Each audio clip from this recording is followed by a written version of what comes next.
Hello बच्चों, बहुत बहुत स्वागत है आपका माय सर जी मैथ्स के इस चैनल पे। और मैं हूं आपका इंस्ट्रक्टर सौरभ शुक्ला। हम लोग 6th क्लास की मैथमेटिक्स देख रहे हैं और उसमें आप पहुंचे चैप्टर नंबर 8 पे, जो कि है इंट्रोडक्शन टू अलजेब्रा। अलजेब्रा की शुरुआत 6th स्टैंडर्ड में होती है और ये आपको 7th 8 9 10 सभी क्लासेस में देखने को मिलता है। तो algebra is very very important सब टॉपिक इन मैथमेटिक्स। अब इसमें आज हमको देखना है use of variables in common rules. क्या है ये? आइए शुरुआत करते हैं, समझते हैं हम इस चीज को। सबसे पहले आपको याद होगा हम लोगों ने कुछ लॉज, कुछ रूल्स पढ़े थे, जिसमें एक था कम्यूटेटिव प्रॉपर्टी।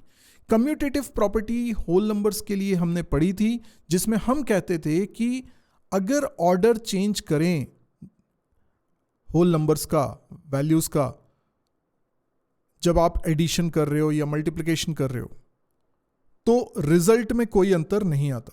ये बात एडिशन के लिए और मल्टीप्लिकेशन के लिए एप्लीकेबल है, पर सब्ट्रैक्शन और डिवीजन के लिए एप्लीकेबल नहीं है। क्या मतलब था इसका? जैसे आपने 2 + 3 लिखा, आप इसको रीअरेंज कर दो और 2 + 3 की जगह लिख दो 3 + 2। देखो, कोई फर्क नहीं पड़ेगा, दोनों का रिजल्ट सेम आएगा। सब्ट्रैक्शन के लिए ये नहीं हो सकता, क्योंकि 3 - 2 और 2 - 3 में फर्क आएगा, आंसर अलग अलग आएगा। ऐसे डिवाइड में भी नहीं कर सकते, लेकिन मल्टीप्लाई में कर सकते हो। 2 × 3 and 3 × 2 सेम है। तो changing the order in which two numbers are added will not change their sum if there are two variables. अब यहां वेरिएबल्स का हम लोगों ने इंट्रोडक्शन देख लिया था। वेरिएबल क्या होता है इसके बारे में हम लोगों ने पिछले लेसन में समझ लिया था। अब देखिए, ए और बी कोई वेरिएबल्स हैं। सपोज करिए 2 वेरिएबल्स हैं, ए और बी, ठीक है, which can take any numerical value. अब ए की कोई भी वैल्यू हो सकती है, 5 है, 7 है, कुछ भी हो सकता है, एंड बी की भी कोई भी वैल्यू हो सकती है। तो इसका मतलब यह है कि जो बात आप होल नंबर्स पे लिख रहे थे, वही बात आप इन वेरिएबल्स पे भी लिख सकते हैं। आप कहेंगे a + b लिखो या b + a लिखो, सेम बात, a + b का वही रिजल्ट आएगा जो b + a का आ रहा है। So this is the property, we can apply it on variables as well. अब आप सोचो ना कि यहां a और b की कुछ भी वैल्यू सपोज करके देख लो। आपने बोला a की वैल्यू 5 है और b की वैल्यू 7 है, तो 5 + 7 और 7 + 5 सेम ही तो आंसर आएगा।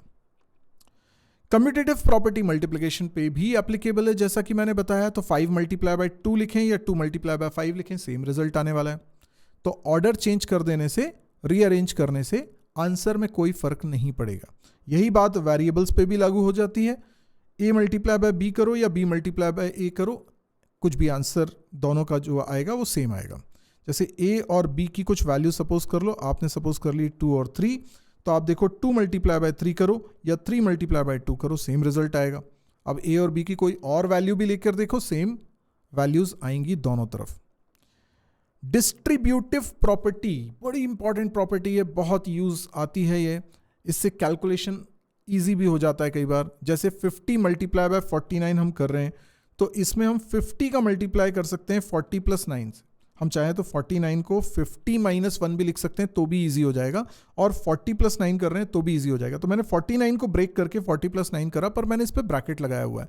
ये ब्रैकेट का मतलब है कि पहले इसको सॉल्व करना है। तो जब हम डिस्ट्रीब्यूटिव प्रॉपर्टी देखते हैं तो हम ये कहते हैं कि 50 का मल्टीप्लाई 40 में भी होगा और 9 में भी होगा, ये दोनों में मल्टीप्लाई होगा, और फिर जो रिजल्ट आएंगे उनको ऐड करेंगे। जैसे 50 × 40 किया और 50 × 9 किया, इन दोनों के जो इंडिविजुअल रिजल्ट्स आएंगे उसको आपको ऐड करना है। तो 50 × 40 करना बहुत आसान है, क्योंकि 5 4 20 होता है और 2 0 आपको लगाने, 1 0 इसका 1 0 इसका, तो 2000 आंसर आ गया। और 50 × 9 भी कैलकुलेट करना है, तो ये बहुत ज्यादा ईजी हो जाता है, क्योंकि 5 9 45 होता है और 1 0 एज इट इज लगा दिया। तो अब इन दोनों को ऐड कर दिया तो आंसर आ जाता है 2450। तो ये आपने डिस्ट्रीब्यूटिव प्रॉपर्टी के कारण कितने इजीली सॉल्व कर लिया है। पर अगर आप वेरिएबल्स में भी इस चीज को अप्लाई करेंगे तो वहां पे भी आपको सहूलियत होगी। आपने लिखा है a × b + c, a b c यहां पर वेरिएबल्स हैं, तो आप इसको a × b और a × c इन दोनों के सम के रूप में एक्सप्रेस कर सकते हो। तो बिल्कुल एक्चुअल में ये जनरलाइज कर रहा है। आप यहां पर 50 और 49 एक एग्जाम्पल देख रहे हो, और उसके लिए मैंने ये करके बताया।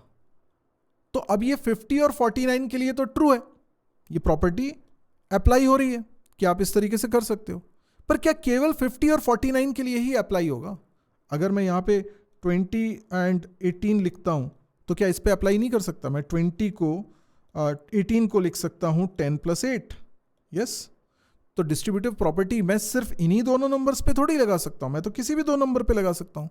तो मैं इसको जनरलाइज कर रहा हूँ with the help of variables कि you can take any value of A, B and C and the result of left hand side and right hand side of equal to operator both are same. ठीक है, अब rules geometry के लिए, आपने geometry पढ़ी है, आपने basic shapes पढ़े हुए हैं, तो उसमें आप जानते हैं कि एक शेप होता है स्क्वायर। स्क्वायर की खास बात क्या है? उसकी चारों साइड्स इक्वल लेंथ की होती हैं, सेम लेंथ की होती हैं। मान लीजिए इसकी लेंथ L है तो इस साइड की लेंथ भी L होगी, इस साइड की लेंथ भी L होगी, इस साइड की लेंथ भी L होगी, चारों साइड की लेंथ L होगी।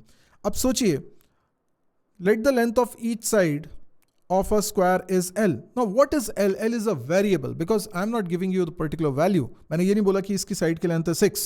No, I'm not giving you the constant. तो हमने क्या लिखा? L. L is a variable. It can take any value. तो अब आपसे बोल रहे हैं कि हमें इसका पैरामीटर निकालना है। अब तो पैरामीटर क्या होता है? पैरामीटर होता है बाउंड्री की लेंथ। तो अभी ये स्क्वायर जो है इसकी बाउंड्री क्या है? ये साइड्स ही तो बाउंड्री, इसकी लेंथ आपको निकालनी है। तो लेंथ कैसे निकालोगे भाई? इसकी लेंथ तो मालूम है L है, इसकी लेंथ भी मालूम है L है, इसकी लेंथ भी L है, इसकी लेंथ भी L है, तो L + L + L + L, तो 4 टाइम्स L हो रहा है। तो यस, तो हम इसको बोल सकते हैं 4 × L, और इसको आप ऐसे भी लिख सकते हैं। हम जानते हैं ये जो नोटेशन है कि अगर एक कांस्टेंट है और दूसरा वेरिएबल है और इनके बीच में मल्टीप्लाई हो रहा है तो आप बिना मल्टीप्लाई सिंबल लिखे भी ऐसा कर सकते हैं। देखो, दो कांस्टेंट्स के साथ कभी आप ऐसे नहीं कर सकते क्योंकि 4 × 3 है, आपने कहा मल्टीप्लाई ना लिखें, सीधे 4 3 लिख दें तो ये मल्टीप्लाई नहीं माना जाएगा, ये तो 43 एक अलग ही नंबर हो गया, राइट। पर अगर एक वेरिएबल है A, एक वेरिएबल है B और इनके बीच में मल्टीप्लाई हो रहा है तो आप इसको AB लिख सकते हो। यस, आप अगर एक है 5 और एक है A, इनका मल्टीप्लाई हो रहा है तो आप इसको 5A लिख सकते हो, मल्टीप्लाई सिंबल लिखने की जरूरत नहीं है। पर ऐसा कब कर सकते हो? जब या तो दोनों वेरिएबल्स हो या एक कांस्टेंट है और दूसरा वेरिएबल है, तब आप कर सकते हो। पर दोनों कांस्टेंट है तब आप ये नहीं कर सकते हो। देखिए, ये रेक्टेंगल है, सेम रूल हम यहां पर भी अप्लाई कर रहे हैं। तो रेक्टेंगल में क्या होता है? अपोजिट साइड्स की लेंथ इक्वल होती है, तो AB और CD इन दोनों की लेंथ एग्जैक्टली सेम होगी। इसी तरीके से BC और AD की लेंथ भी एग्जैक्टली सेम होगी। अब इससे कोई फर्क नहीं पड़ता कि आप AD बोलो इसे या DA बोलो, बोथ आर सेम थिंग। तो ये दोनों बराबर हैं। ओके, मान लो इसकी लेंथ L है तो ऑब्वियसली इसकी लेंथ भी L होगी क्योंकि ये दोनों तो बराबर हैं। अगर BC की लेंथ B है तो ऑब्वियसली AD की लेंथ भी B ही होगी क्योंकि ये दोनों बराबर हैं। सो पैरामीटर क्या होगा ABCD का, यानी इस रेक्टेंगल का पैरामीटर क्या होगा? चारों साइड्स की लेंथ का सम करना है, तो L को 2 बार ऐड करना है और B को 2 बार ऐड करना है, तो 2 टाइम्स ऑफ L हो जाएगा, 2 टाइम्स ऑफ B हो जाएगा। तो देखिए 2 times of AB, 2 times of BC, यानी 2 times of L, 2 times of B।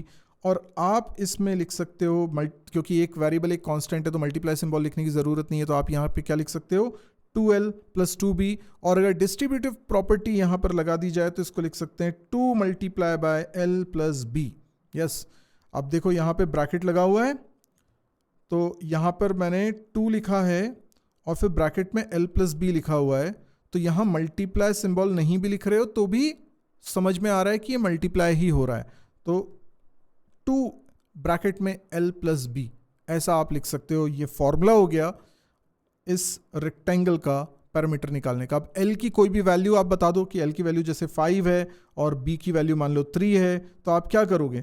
आप इस फॉर्मूले में रख दोगे। आप बोलोगे L + B है ना, तो L की वैल्यू 5 है और B की वैल्यू कितनी है? 3 है, तो 5 + 3 हो जाता है 8, तो 2 × 8 हो गया है ये, और इसलिए आंसर आ जाता है 16। तो आप बोलोगे कि इसके पैरामीटर 16 है। तो ये एक फॉर्मूले की तरह आप याद रख सकते हो कि ये होता है पैरामीटर। अब कोई भी वैल्यू मिले आपको लेंथ और ब्रेड्थ की, आप इस फॉर्मूले में उनको पुट करके इजीली आंसर निकाल सकते हो। सो this is the benefit of algebra. Algebra is writing mathematical expression with the help of variables and constants and operators so that you can generalize the state of an expression. Variable can take any numerical value, right? तो आपने generalize कर दिया, तो you can remember the simplest form of expression in the generalized manner for various things. Like if you want to remember formula for parameter of square or rectangle or some other shape, you can easily learn these formulas in terms of variables. So that if you remember, अगर आपको याद है कि rectangle का parameter है 2 times of L plus B, तो ये आपके लिए कितना इजी हो गया कि अब आपको पूरा कैलकुलेशन नहीं करना, आपको सिंपली इस फॉर्मूले में L और B की वैल्यू पुट करनी है और आपका आंसर आ गया। अब यहां पर एक सवाल है, the length of the side of an equilateral triangle is given by S, express the parameter of the triangle using the variable S। अब आपको वीडियो को पॉज करना है, इसका आंसर निकालना है, और फिर जब आ जाए वीडियो को रिज्यूम करिएगा, क्योंकि अब मैं इसका आंसर बताने वाला हूं। देखो यहां पर आपसे बोला गया है कि एक इक्विलेटरल ट्राइंगल है। क्या होता है इक्विलेटरल ट्राइंगल? इक्विलेटरल ट्राइंगल वो ट्राइंगल होता है जिसकी तीनों साइड्स की लेंथ इक्वल होती है। तो सपोज करो ये इक्विलेटरल ट्राइंगल है और इसमें बोला है कि इक्विलेटरल ट्राइंगल की साइड की लेंथ है S। अब S अगर इसकी लेंथ है तो इसकी लेंथ भी S है, इसकी लेंथ भी S है, क्योंकि ये इक्विलेटरल ट्राइंगल है। इक्वी मतलब इक्वल, इक्वल लेटरल मतलब साइड, तो इक्वल लेंथ की तीनों साइड्स हैं, इन तीनों साइड्स का सम करेंगे तो पैरामीटर आएगा। तो पैरामीटर क्या हो जाएगा? पैरामीटर हो जाएगा S plus S plus S, which you can write like 3 times of S या 3S। तो 3S is your formula, but this is applicable only for equilateral triangle. चलिए एक और सवाल है, अब आप खुद पढ़िए और इसका आंसर निकालिए। वीडियो को यहीं पर पॉज करिए, पहले पढ़िए, समझिए, आंसर आ जाए उसके बाद वीडियो को रिज्यूम करिएगा। अब मैं इसका आंसर आपको बताने वाला हूं। तो यहां पे बोला गया है अ क्यूब इज, अच्छा क्यूब क्या होता है? आप सभी जानते हैं क्यूब क्या होता है। तो क्यूब एक 3 डायमेंशनल शेप है, ओके, जिसके अंदर सारी फेसेस इक्वल साइज की होती हैं। दिस इज क्यूब, ठीक है। अब क्यूब में 3 चीजें, एक को हम बोलते हैं लेंथ, ठीक है, एक को हम बोलते हैं ब्रेड्थ और एक को हम बोलते हैं हाइट, ठीक। पर ये तीनों चीजों की लेंथ बराबर होती है, ठीक है, क्योंकि क्यूब है तो लेंथ, ब्रेड्थ और हाइट इन तीनों की लेंथ बराबर है। फिलहाल हमको बोला गया है कि ये लेंथ a है, right. So a cube is a 3 dimensional shape with 6 identical square surfaces. देखो आप स्क्वायर सरफेसेस आपको टोटल कितनी मिलने वाली हैं? तो 6 मिलने वाली है। Then if the length of one edge of the cube is a, अब मान लीजिए L की वैल्यू a है, ठीक है, तो B की वैल्यू भी a होगी, H की वैल्यू भी a होगी, यानी तीनों ये जितनी भी साइड्स हैं सबकी लेंथ सेम है और वो कितनी है? a है। Find the rule that gives the total length of edges of a cube. जितनी भी एजेस हैं उसकी टोटल लेंथ कितनी है? तो पहले तो हमें ये समझना पड़ेगा कि एजेस हैं कितनी। तो अगर हम काउंटिंग करें तो 1 2 3 4 तो इस साइड होगी, इसी तरीके से अपोजिट साइड पे भी 4 होंगी, 1 2 3 4, तो 4 + 4 8 एजेस ही होगी। और साथ में ये ऊपर 2 एजेस दिख रही हैं और 2 एजेस नीचे भी दिख रही हैं, तो ये 4 और हो गया, तो 4 3 12, तो 12 एजेस हैं total. Got it? Total edges 12, और एक एज की लेंथ क्या है?